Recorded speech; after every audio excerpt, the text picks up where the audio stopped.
I just want to appreciate everyone for being here. I understand that, what I heard, first I'll just talk about what I heard. I heard that there's a lot of love in this community, that it is a real community. For many, it is a family. For some, very akin to a biological family, and that it's a very, very special place. I acknowledge that, it's a really emotional process for all of us. I've cried a lot the last couple weeks as well. I'm not a billionaire that's filled with pockets. I'm also a community member, a multi-generational community member, raising my kids in Oakland as well. So it's not, we don't take this role lightly, and, we're humans as well. I just want to acknowledge that this process is really challenged. We didn't choose this process. We actually put forward a resolution in the fall that failed, that would have had a more deliberate process around discussing and dialoguing with school communities around the very real challenges that we have as a district, and that we would have a more deliberative process.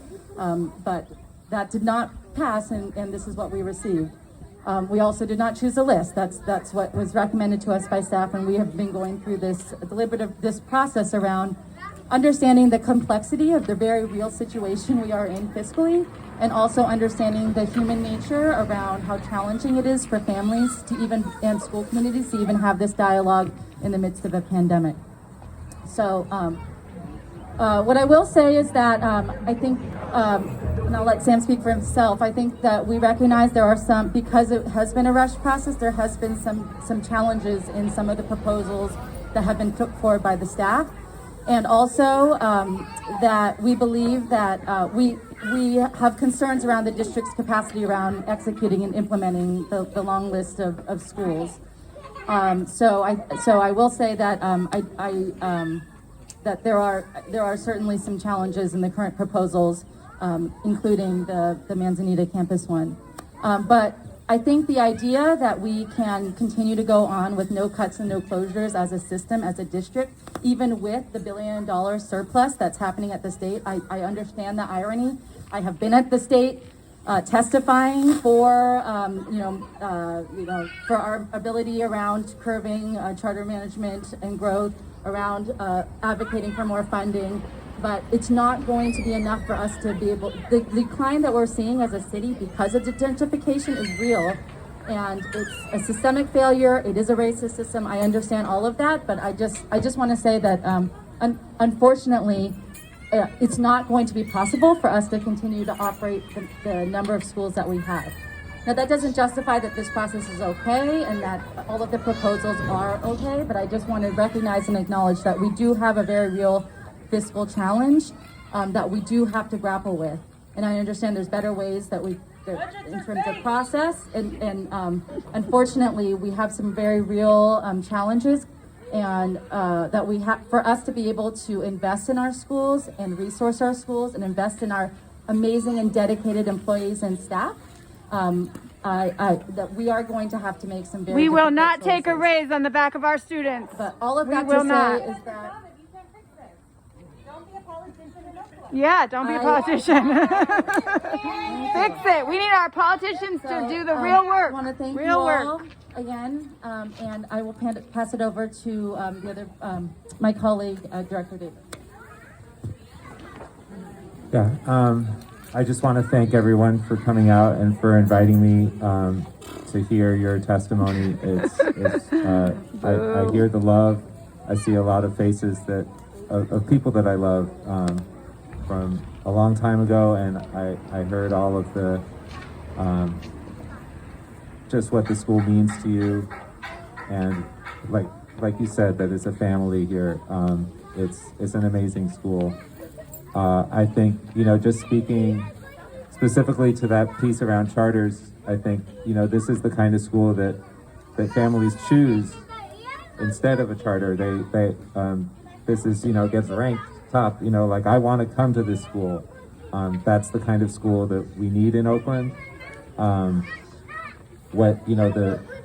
The issues that we're facing about just resources being spread so thin across so many schools, that's the challenge that we have. And that's what's leading to some schools that families are not choosing, because even though there's teachers there that are and staff that are pouring their hearts into those schools as well, but it's a question of how do we organize these, how do we get people to support our students? That's what we want to do. I hear, when I go to schools, I hear everybody saying, why doesn't the district bring us more? Why doesn't and it's because this district is stretched so thin. I wish there was a secret pot of money somewhere That's a straight that lie. we could bring to, Straight you know, lies. as direct, you know, there isn't. We Admit that you're going back on your promise to OEA. Admit it. Now that your kid is out of the school, your white privileged kid, you're good? You're good? You don't want us here? Now then get It's- out of Oakland. We don't need the gentrification. I hear the pain, and it breaks my heart. It's anger. I'm not. Education is important for the kids. I'm not trying to have a political career out of this. Like, that's not why I did this. I did this because I love the schools. I'm working on this really hard. It weighs really heavy on my heart. And so, like Director Eng said, we're trying to visit schools. We're trying to see the reality on the ground so that we can evaluate.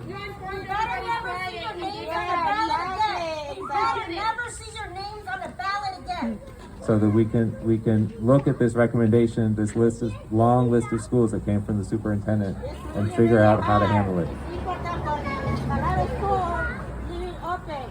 Even the pandemic is still open. It's better to make a lot of money for education the kids. It is. It's terrible timing. It's very, very hard, and we wouldn't be going through this if it didn't feel extremely necessary based on It's sad. what we're learning as we look at the budget and as we look at the finances of the district. But I thank you all for inviting me and for giving your testimony, and we will be looking really hard at the list and figuring out exactly what we can support and what we can't support. Thank you.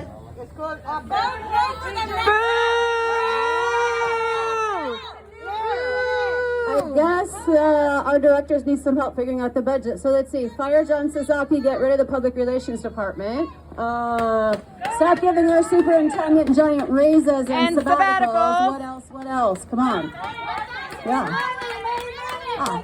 Stop spending millions of dollars on consultants who aren't OUSD employees. Let's see. Stop spending, well, who knows the number that, like, how many thousands of dollars a month to rent 1,000 Broadway for administrative offices? When they work from home. It's like $25,000 a month. I don't know. I can't remember the number. So we're Cancel spending Central PD. thousands of dollars a month to rent 1,000 Broadway. We have people in the Central District office, and we're not talking teachers on special assignment who are doing good work supporting sites, right? We're talking about people who have six-figure salaries who sit at their desks all day and make plans to close schools. So shopping from the top, thinking about what this district prioritizes in terms of the money we have. I mean, come on, we all run our own households and our budgets. We know how to work within the means we have. So Oakland has completely messed up financial priorities. So there is a way out. Closing schools does not save money. That is a lie. It does not save money. Yeah. Costs money. Yeah.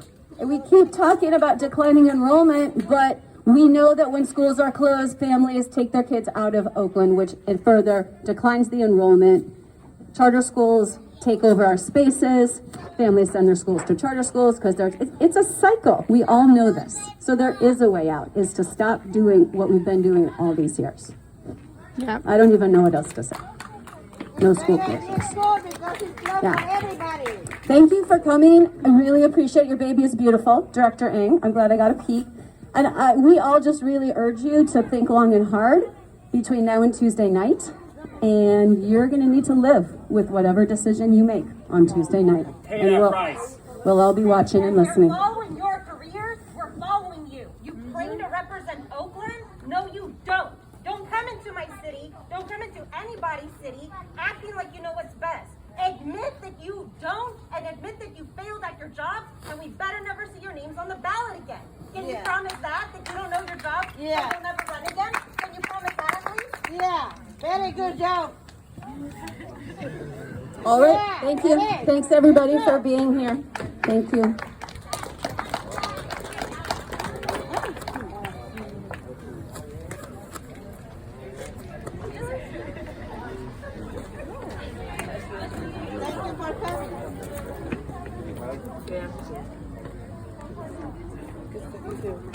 Thank you.